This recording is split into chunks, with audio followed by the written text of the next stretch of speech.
গাদ্দারি, যে ব্যক্তি তার রবের সঙ্গে গাদ্দারি করতে পারে, যে ব্যক্তি আল্লাহর সঙ্গে গাদ্দারি করতে পারে, সে কোনোদিন মানুষের সঙ্গে বিশ্বস্ততার পরিচয় দিতে পারে।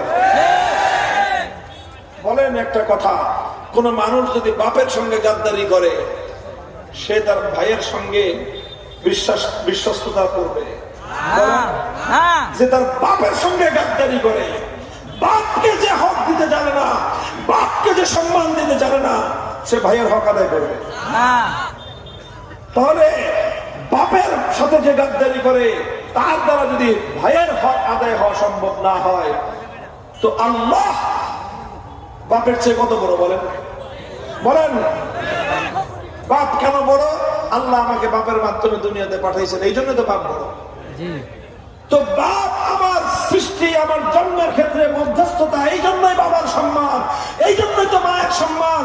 যে বাবা মায়ের সম্মান যে রক্ষা করতে পারে না, তার দ্বারা ভাই বোন, পাড়া প্রতিবেশী, জনগণ কারো অধিকার রক্ষিত হওয়া সম্ভব নয়। সুশীলগিরি মারাও না।